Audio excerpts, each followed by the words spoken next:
কৈছিলে এনেকে ওপৰত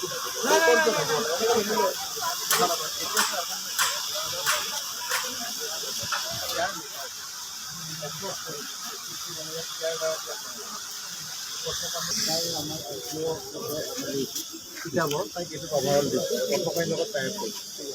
পদ্মৰ লগত কথা পাতি ল'বা লৈ পেলাই আমাৰ এই মেটাৰকেইটা পঠাই দিব আৰু যিখিনি মানুহ আহে নিজে প্ৰিণ্ট কৰি ডাটা আছে সেইটোৱে তাৰ পৰা প্ৰিণ্ট কৰি ছাৰে জানে ইয়াত নহ'ব তাৰমানে বলক ছাৰ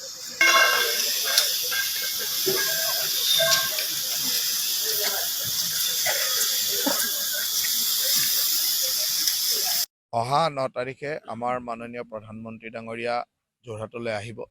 আৰু এই লাচিত ময়দানত আহি লাচিতৰ প্ৰতিমূৰ্তি ৰাইজৰ কাৰণে উৎসৰ্গিত কৰিব আৰু সিদিনাখনেই যোৰহাটৰ মেলেং মেটেলিক এখন জনসভাত সম্বোধন কৰিব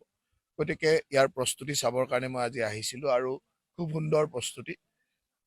যুদ্ধগতিত সকলো প্ৰস্তুতি চলি আছে আৰু মই ইয়ালৈ আহি অত্যন্ত ভাল লাগিছে এইকাৰণে যে ই এটা এনেকুৱা পৰ্যটনৰ ক্ষেত্ৰ হ'বলৈ গৈ আছে যিটো আমি হয়তো আজিৰ পৰা 2 বছৰ আগত কল্পনাও কৰা নাছিল আৰু ইমান কম দিনৰ ভিতৰত ইমান সুন্দৰ প্ৰতিমূৰ্তিৰ লগতে ইয়াত সম্পূৰ্ণ পাৰ্ক বা মৈদাম ক্ষেত্ৰৰ যি ধৰণৰ উন্নয়নৰ কাম হৈছে এই সঁচাকৈ আমাক আনন্দিত কৰিছে আৰু যিখিনি কাম বাকী থাকিব সেই কামখিনি আমি সোনকালে সম্পূৰ্ণ কৰাৰ চেষ্টা কৰিম মূৰ্তি ইতিমধ্যে প্ৰতিমূৰ্তি সম্পূৰ্ণ হৈ উঠিছে আৰু আমাৰ কাৰণে সৌভাগ্য যে ভাৰতবৰ্ষৰ প্ৰধানমন্ত্ৰী নৰেন্দ্ৰ মোদী ডাঙৰীয়াই এই প্ৰতিমূৰ্তি ৰাইজৰ কাৰণে অৰ্পণ কৰিব কথাটো এনেকুৱা যে আমাৰ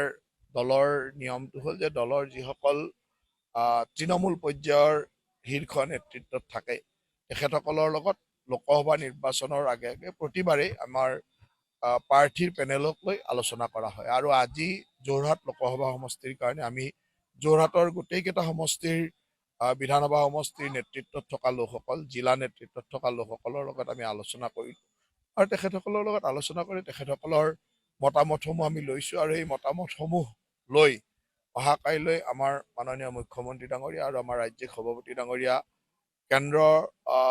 নেতৃত্বৰ ওচৰলৈকে যাব আৰু কেন্দ্ৰৰ নেতৃত্বৰ লগত আলোচনা কৰি প্ৰাৰ্থিত্বৰ তালিকা ঘোষণা হ'ব আৰু সেইকাৰণে মই ভাবোঁ যে এয়া আমাৰ এক দলৰ ব্যৱস্থা আৰু এই দলৰ ব্যৱস্থাৰ যিখিনি দায়িত্ব মোক দিছে সেই দায়িত্বটো মই পালন কৰিছোঁ যদি আপোনালোকক সেইখিনি কথা ক'বই পাৰোঁ তেতিয়াহ'লে মোকনো দলে কিয় দায়িত্ব দিব দলে যেতিয়া দায়িত্ব দিছে দলেতো মোক সেইখিনি গোপনীয়তা ৰক্ষা কৰিবৰ কাৰণে দায়িত্ব দিছে গতিকে গোপনীয়তা ৰক্ষা কৰি মই সকলোৰে লগত কথা পাতিছোঁ আৰু মোৰ যিখিনি মই আমাৰ দলীয় নেতৃত্ব বা তৃণমূল পৰ্যায়ৰ নেতৃত্বৰ পৰা যি ৰিপৰ্টে পাম সেইখিনি দলৰ নেতৃত্বক দিয়াটো মোৰ দায়িত্ব কথাটো তেনেকুৱা আভাসৰ কোনো কথা নাই আমাৰ দলীয় তৃণমূলৰ নেতৃত্বই যোনে যি কথাই ক'ব সেইখিনি নোট কৰি লৈ গৈ সেইখিনি ৰাজ্যিক নেতৃত্বক দিয়াটো মোৰ দায়িত্ব মই সিমানখিনিয়ে কাম বাকী আৰু মই বেলেগ আৰু এটা কথা ঠিক যিহেতু ৰাজনীতিত গোপনীয়তা এটা ডাঙৰ ব্যৱস্থা আৰু এই ব্যৱস্থাটোত আমাক দায়িত্ব এইকাৰণে দিয়ে যে আমি সেইখিনি গোপনীয়তা ৰক্ষা কৰিব পাৰিম বুলি দায়িত্ব দিয়ে আমাৰ কথাটো এইটোৱে যে ভাৰতীয় জনতা পাৰ্টীলৈকে যিসকল লোকে নিস্বাৰ্থভাৱে ৰাষ্ট্ৰ সেৱা কৰিবলৈ আহিব বিচাৰে তেওঁলোকক আমি দললৈ সদায় আদৰণি জনাওঁ গতিকে ই ৰাণা গোস্বামীয়ে হওক বা অন্য কাৰো নামে উচ্চাৰিত হওক যাৰ নামে উচ্চাৰিত নহওক কিয় আমি সকলোকে যিসকল লোক কোনো অসামাজিক কামত ব্যস্ত নাই মানে অসামাজিক কামত নাই বা কোনো ক্ৰিমিনেল এক্টিভিটিত নাই কোনো বেয়া অভিযোগ তেওঁৰ ওপৰত নাই তেনেকুৱা সকলো মানুহে যিসকলে ৰাজনীতিত পথাৰত কাম কৰিছে বেলেগ দলত বিভিন্ন কাৰণত কাম কৰিছিল এতিয়া আমাৰ দললৈ আহিব বিচাৰিছে মোদী ডাঙৰীয়াৰ নেতৃত্ব হিমন্ত বিশ্ব শৰ্মা ডাঙৰীয়াৰ নেতৃত্ব আৰু দলৰ আদৰ্শৰ প্ৰতি নিষ্ঠা আস্থা দেখুৱাই আহিব বিচাৰিছে তেওঁলোকক আমি আদৰণি জনাম গতিকে যোনে আহিব বিচাৰে তেওঁলোকক আমি আদৰণি জনাম কিন্তু আমাৰ দলত কোনো মানুহৰ কাৰণে দলৰ প্ৰাৰ্থিত্বৰ চুক্তিৰে কোনো আহিব নোৱাৰে যে প্ৰাৰ্থিত্ব লাগে সাংসদ হ'ব লাগে বিধায়ক হ'ব লাগে এনেকুৱা ধৰণৰ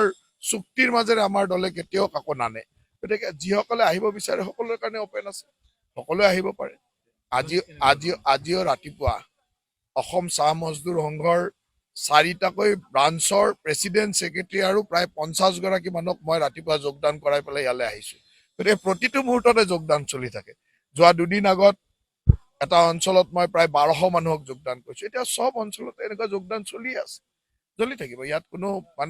এইটো এটা গতানুগতিক ব্যৱস্থা আৰু দলত যেতিয়া নিৰ্বাচন আহে তেতিয়া যোগদানৰ ব্যৱস্থাটো বেছি ত্বৰান্বিত গতিত কৰা হয়